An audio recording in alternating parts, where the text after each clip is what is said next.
नमस्कार और ऑनलाइन पाठशाला में आपका स्वागत है। आज हम एक ऐसे महाकवि की बात करने वाले हैं जिनका नाम भारतीय साहित्य में सूरज की तरह चमकता है, महाकवि कालिदास। नमस्कार।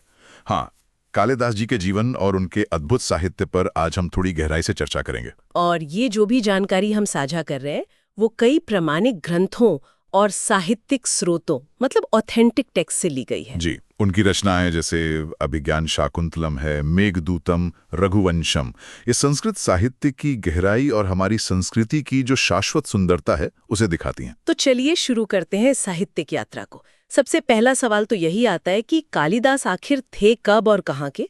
इस पर तो काफी अलग-अलग राय हैं, है ना? बिल्कुल, ये एक बड़ा सवाल है। मतलब पक्के तौर पर कहना मुश्किल है। कुछ विद्वान मानते हैं कि वो पहली शताब्दी ईसा पूर्व के थे। अच्छा। हाँ, उज्जैन के राजा विक्रमादित्य के समय के, जिन्होंने विक्रम संवत शुरू किया। लेकिन दूसरी तरफ कई इतिहासकारों ने गुप्त काल से जोड़ते हैं, चौथी या पांचवी शताब्दी ईस्वी, चंद्रगुप्त विक्रमादित्य और कुमारगुप्त के समय से। तो मतलब सदियों का फासला है दोनों अनुमानों में। जी हाँ, काफी बड़ा फासला है। और जन्मस्थान को लेकर भी यही स्थिति है। कोई उज्जैन कहता है, कोई कश्मीर, कोई कहता है उत्तराखंड का कविल्ठा याऊ, बिहार के उच्चैठ का भी नाम आता है। लेकिन कोई ठोस सबूत नहीं है। नहीं, कोई पुख्ता प्रमाण नहीं मिलता। पर देखिए, मजे की बात यह है कि ये सारे विवाद अपनी जगह हैं, लेकिन उनकी रचनाओं का जो प्रभाव है, उनकी जो लेगेसी है, वो निर्विवाद है। उस पर कोई शक नहीं कर सकता। ये बात तो है। और उनके महाकवि बनने की भी एक बड़ी दिलचस्प कहानी सुनाई जाती है, वो विद्योत्तमा वाली। हाँ, वो लोक कथा बहुत प्रसिद्ध है। कहते हैं कि वो शुरू में थोड़े ज्ञानी नहीं थे, मूर्ख समझे जाते थे। और उनका विवाह धोखे से एक बहुत पढ़ी लिखी विदुषी राजकुमारी विद्योत्तमा से करा दिया गया। जी। और जब विद्योत्तमा को सच्चाई पता चली तो उन्होंने काफी अपमानित किया कालिदास को, घर से निकाल दिया और कहा कि जब तक सच्चे विद्वान न बन जाओ, लौटकर मत आना। और कहते हैं कि यही अपमान उनके लिए एक टर्निंग पॉइंट बना। बिल्कुल। कहा जाता है कि इस चोट से आहत होकर उन्होंने पूरी श्रद्धा से देवी काली की उपासना की और मां काली के आशीर्वाद से ही उन्हें वो अद्भुत ज्ञान और काव्य प्रतिभा मिली। तभी उनका नाम कालिदास पड़ा। हाँ। काली का दास या सेवक। हाँ, ऐसा माना जाता है। हाँ।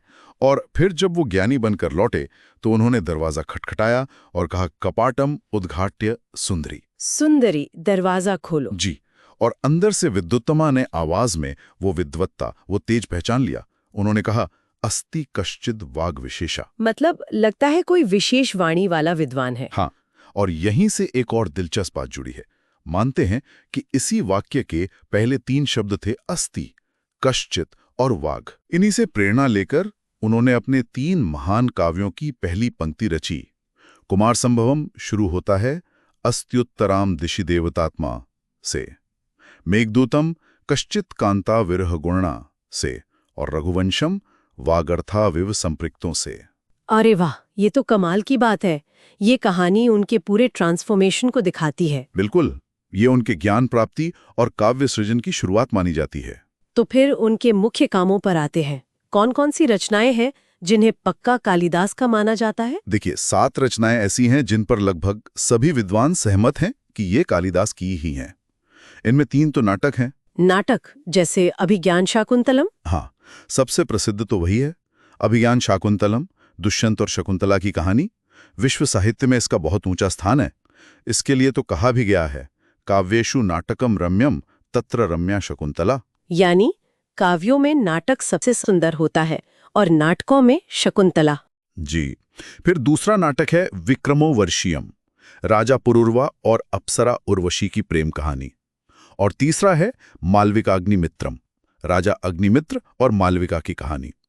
इसे अक्सर उनकी पहली रचना मानते हैं। अच्छा, और नाटकों के अलावा 2 महाकाव्य हैं। एक रघुवंशम, जिसमें इक्ष्वाकु वंश के महान राजाओं का वर्णन है, सूर्यवंश का, जिसमें राजा दिलीप, रघु, राम, इन सब का जिक्र है। और दूसरा है कुमार संभवम। इसमें शिव पार्वती विवाह और उनके पुत्र कार्तिकेय के जन्म की कथा है। और बाकी 2 रचनाएं वो खंड काव्य हैं शायद? हाँ, 2 खंड काव्य या गीति काव्य कह सकते हैं। एक है मेघदूतम, जिसमें एक शापित यक्ष बादलों के जरिए अपनी प्रेमिका को संदेश भेजता है। विरह, प्रेम और प्रकृति का अद्भुत चित्रण है इसमें। मेघदूतम तो बहुत ही खूबसूरत है ना। और दूसरा है ऋतु संहार। इसमें भारत की 6 ऋतुओं का बहुत सुंदर वर्णन किया गया है। तो ये 7 रचनाएं मुख्य हैं। इनके अलावा भी कुछ नाम जोड़े जाते हैं, पर उन पर मतभेद है। इन 7 रचनाओं को देखकर ही लगता है कि क्यों उन्हें कविकुल गुरु कहा गया है। उनकी भाषा शैली की क्या खासियत है? उनकी भाषा की सबसे बड़ी खूबी है उसकी सरलता और मिठास। जी। प्रसाद गुण से भरपूर है। मतलब पढ़ते ही अर्थ और भाव मन में उतर जाता है। और वो वैदर्भी रीति के कवि थे। वैदर्भी रीति, इसका क्या मतलब हुआ? इसका मतलब है कि उनकी शैली में बहुत सहजता है, लालित्य है। शब्दों का चयन, वाक्य रचना, सब कुछ बहुत स्वाभाविक लगता है। बनावटीपन बिल्कुल नहीं। और उनकी उपमाएं, उपमा कालिदास्य, ये तो कहावत ही बन गई है। बिल्कुल सही। उपमा अलंकार का जैसा सुंदर और सटीक प्रयोग कालिदास ने किया है, वैसा बहुत कम देखने को मिलता है। प्रकृति का चित्रण तो लाजवाब है ही। वो प्रकृति को बस बैकग्राउंड की तरह नहीं दिखाते, बल्कि एक सजीव पात्र की तरह पेश करते हैं। हाँ, और ये भी कहा जाता है कि श्रृंगार रस का वर्णन करते हुए भी वो मर्यादा का ध्यान रखते हैं। उसमें एक उदात्तता है। सही कहा। उनके यहाँ श्रृंगार है, पर वो फूहड़ नहीं है। प्रेम, सौंदर्य के साथ साथ कर्तव्य, धर्म, आदर्श, ये सब उनकी रचनाओं में गुथे हुए मिलते हैं। बाद के बड़े कवि जैसे बाणभट्ट ने भी उनकी सूक्तियों की बहुत प्रशंसा की है। उनका इम्पैक्ट आज तक बना हुआ है। तो अगर आप भी कालिदास और ऐसे ही ज्ञानवर्धक विषयों के बारे में और जानना चाहते हैं, तो हमारे ऑनलाइन पाठशाला चैनल को लाइक, सब्सक्राइब और शेयर जरूर करें। यहाँ आपको नियमित रूप से आध्यात्मिक और विचारोत्तेजक कंटेंट मिलता रहेगा। और हाँ, अगर आप हमारी स्तोत्र, रंगोली या संगीत की ऑनलाइन कक्षाओं में रुचि रखते हैं, तो स्क्रीन पर दिए गए नंबर पर संपर्क कर सकते हैं। तो अंत में हम क्या कह सकते हैं?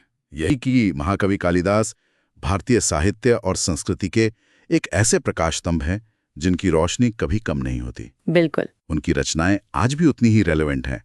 वो सिर्फ पढ़ने में आनंद ही नहीं देती, बल्कि जीवन को देखने का एक ज्यादा संवेदनशील, एक ज्यादा सुंदर नजरिया भी देती हैं। सही कहा। और एक सवाल भी खड़ा करता है ना, कि भले ही उनके जीवन की बहुत सी बातें हमें ठीक से पता नहीं, थोड़ी अनिश्चितता है, हाँ।